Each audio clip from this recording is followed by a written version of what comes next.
1. Good evening. Let's start tonight's tale by getting this right off the bat. This was totally my fault. On a particularly difficult night on my first 3 to 11 at a new property, I was a bit frazzled to say the least. When I get frazzled, boy do I start making questionable calls. 30 minutes until ending a shift full of room assignment shenanigans, a couple of walks, and inadvertently checking in an already angry leader of a group stay in a Christian rock band's occupied room. Don't even ask, it's embarrassing. We meet the woman and subject of this story. She enters and walks to the lobby, big smile, kind voice. I'm going to be honest with you. I do not have a reservation. I don't need one. I'm just waiting for my husband. I'll even buy a coffee if I can just sit in the lobby and wait. People, I just needed a win. I just needed to please someone. I wanted to feel hospitable again. She seemed normal. Here is where my mistake starts. I cut her off. Ma'am, we have free coffee and a place to sit. If you won't be too long, I don't see an issue. Me, the idiot, says. When I cut her off, I didn't let her finish her story. I'm waiting for my husband because he's cheating on me with some whore. They're staying next door and I'm going to catch them. She finished. I backtrack. Okay, ma'am. I offered you a place to sit, but this sounds like it can escalate into something else. So I need to establish some ground rules. 1, you keep quiet. You don't bother anybody. 2, you do not bring your husband, his mistress, or anyone else in here to have a confrontation. 3, you can't stay here for more than an hour. She kept her promise. She sat quietly and sipped her coffee. She didn't bother anyone. She just stared out the window, waiting for her husband to drive by. Night audit arrived, and I informed them I brought this mess into our lobby, and I would be happy to hang out until she left, or escort her out of the lobby. The night auditor, also a kind soul, assured me she can stay and it wasn't an issue. Now I'm awake in bed hoping that my night auditor isn't catching grief. I screwed up, but I just wanted to do something nice for someone tonight, to atone for the crimes against hospitality that I witnessed tonight. It's always in these moments of weakness that I invite chaos into the equation. I did later call night audit, thankfully for me, and sorry for you fans of social disasters, nothing happened. She calmly exited after an hour as promised. I hope she finds peace. 2. I've debated telling this tale for a good few months now. But after telling a good few friends and family about it, I figured I'd gauge the reaction with a group of fellow front desk hosts. So a good few months ago, I was nearing the end of the PM shift, around 10:30 p.m. when a rather stout bald fellow strolled in with what I assumed was his wife and another man, later revealed to be a lackey, and marched right up to the desk. I do the usual song and dance of, "Hey, welcome back, what can we do for you?" To which he proceeds to fill the air with his scent of self-importance and states his name and room number, seemingly miffed that I don't immediately recognize him. Upon looking into his reservation, he proceeded to continue in our dialogue about how the night prior he and his wife had been plagued with the smell of illicit substances and the sounds of illicit media in the room right next door to his. I naturally give the hospitality response of, "I apologize for that, sir. Is there anything we can do for you?" Which was my first mistake, as I clearly done exactly what he wanted, and proceeded to tell me I was going to comp his room night. No beating around the bush at all, just point blank told me I was going to. Now I've been empowered to make decisions such as these as I see fit, in order to save me any further headache with these goobers. I just went ahead and conceded that would comp the room night for him. Should be over then, right? He got what he wanted, but for some godforsaken reason, Mr. Z, as we'll call him, decided to push a little further, as a spoken agreement just wasn't enough, I suppose, and proceeded to tell me, "If that room night isn't comped, I have a very large social media following, and it just wouldn't be good for you or this hotel if that were to get out." Naturally, I recoiled internally, as I'd never been threatened at the desk before. Luckily, I didn't miss a beat and met his animosity with my usual laid-back and semi-professional behavior. The next couple of bits in the conversation were ultimately fruitless and consisted of me trying to remain composed despite being subtly threatened with blackmail, him shaking my hand and walking to his room with his wife and lackey.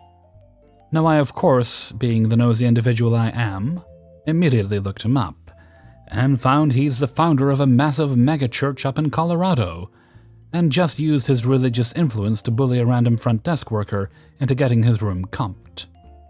A truly wonderful evening at the desk. Oh, and a few minutes later, his lackey came down from the room to tell me, with his hand touching the desk, "Thank you so much for taking care of that." 3. The first hotel I ever worked at was a full-service Red M, where I was a night auditor, and after a short time became night audit supervisor. One weekend night, I had a very heavy, drunk lunch lady-looking woman wearing an obscene amount of makeup come into the lobby with an African cab driver who I actually recognized. He was one of the regulars that would camp out by the front drive in the wee hours to get airport fares. They wanted to buy 2 large bottles of wine from the market, $25 each. While I rung them up, they were drunkenly making out and groping each other grotesquely enough to make me uncomfortable. But I said nothing. For reasons that will become clear shortly, I should have denied them service. Lunch lady took both bottles and went down the hall toward their elevators, and not long after they disappeared from view. I heard a big shattered glass sound. Right away, I went to check it out with security, and before I even got there, I heard the lunch lady shout, "You bitch!" immediately followed by another shattered glass explosion. I got there to find the lunch lady doing the hysterical drunken wheeze laugh, the cab driver just kind of there, a terrified younger woman wearing glasses, cat ears, cat nose, and hardly any clothes, henceforth known as Cat Girl, one pool of shattered glass and red wine right there in the middle of the hallway, and another on a nearby wall spilling down the floor. Security handled the lunch lady while I talked to Cat Girl, herself a little drunk. Apparently, Cat Girl was coming toward the lobby while lunch lady and her new friend were coming the other way, and accidentally bumped into her, causing lunch lady to drop the first wine bottle on the floor. Lunch lady was very upset about this and decided that Cat Girl was at fault, at which point she shouted her attack line and then threw the other bottle at Cat Girl. Fortunately, she missed badly on account of being shit-faced and ended up just throwing it at the wall. Cat Girl was rattled, obviously, but surprisingly it didn't want us to call the police. Nor did she want to fill out any kind of incident report. She just wanted to go back to the restaurant where her friends were. My recollection is that lunch lady was not evicted then. I absolutely would have tossed her if this happened today, but was sent to her room with the warning that if we have one more issue with her that night, she was done. This was my first year working in a hotel, when I still had some of my soul left, and was capable of being surprised by things. I remember wondering just what the hell I got myself into with this job. I never did see that cab driver again. 4. It all started when I clocked in my usual 7 a.m. to 3 p.m. shift. I read the report from the shift before, telling me everything that could be of some importance. The report stated, I went to patrol the floors and found a guest on the 3rd floor half-naked smoking in the hallway talking to himself. I asked the guy his room number, but he was just saying random room numbers. I brought him down to the lobby, trying to find what room he was in. After some time, we found his room and escorted him back to the 3rd floor to his room. Morning shift, be on the lookout for this guest. End of the report. I didn't think much of this, simply because in my mind I just assumed he was probably drunk or something. Since our hotel has a lot of late-night bars around the property, I begin my shift checking out guests and giving breakfast coupons. You know, the usual, then the phone rings. I look at the phone and it's a guest from last night, Bill. I would like to extend my room, please. My manager coincidentally was beside me reading the report. I put the guest on hold and my manager says, Bill has to come down to extend. I take the guest off hold. Thank you for holding. I do need you to come down in order to extend. Okay, I just can't walk. My head is bleeding and my arms are bleeding. Can I come down later? Yes, sir. Just come down before 12. Do you need me to call an ambulance? He hangs up. I go about my shift, and then the phone rang. It was a 911 operator. Someone on your property called 911. Do you need medical, police, or fire? Let me check the system and see which room dialed 911. One moment, please. On hotel phones, you can see which rooms dialed 911. I saw the room number of the guest from last night. Interesting. Yes, this guest in room 316 just called the front desk not long ago, stating his head was bleeding and his arms were as well, and that he couldn't walk. I think you might need medical. I'll be sending over medical to your location. Could you transfer me to his room? I transfer the operator. Soon after the phone call, the ambulance went up to the room. Not even 2 minutes later, they came down. Ma'am, he didn't want us. We told him we were here now if he wants us.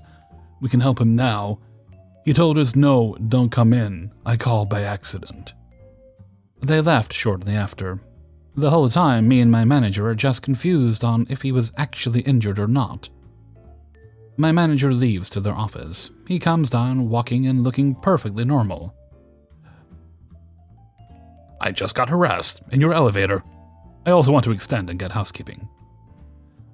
I'm so sorry about that. You got harassed? By who? What did they do or what did they say? Never mind that. How was your day, young lady? Hopefully it was good. You're very nice, by the way. This is important. He was very nice to me. Keep that in mind. Thank you so much. My day is fine. I proceed to extend him and inform housekeeping. Thank you so much. I'm just going to have a seat in the lobby. He goes and sits by the fish and talks to them for a while. My manager approaches me. Our maintenance guy just come up and told me that guy cussed him out in the elevator. Points at Bill. He said, "You fucking Mexican, I don't want to be in an elevator with you," and kept yelling and cussing at him. I don't want him to stay if he's going to treat my employees this poorly. The manager walks over to him. "Excuse me, sir, I'm the manager. Was everything okay in the elevator?" You get the fuck out of my face before I blow your fucking head off. Do you understand my language? My manager is Asian. Manager looks back at me and I call 911. He threatened me, you heard it. "Sir, I want you off my property." He just sits there ignoring my manager.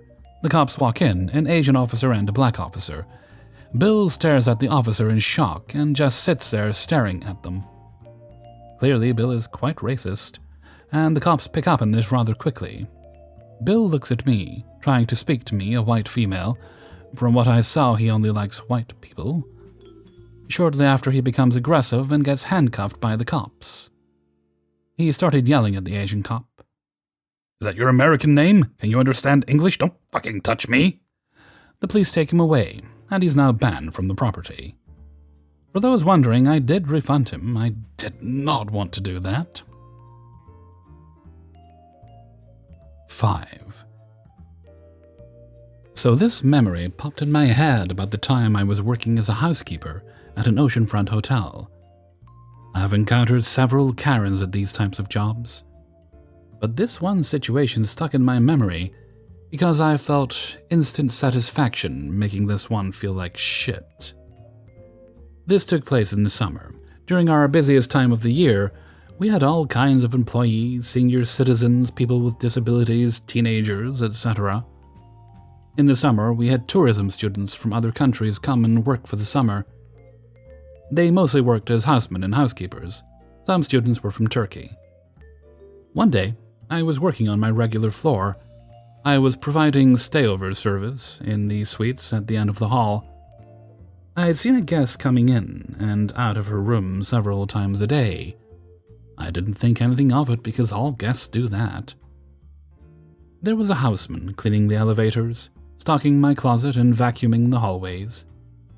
I didn't really see who it was because it was far from the spot I was working at. I only saw the uniform from afar.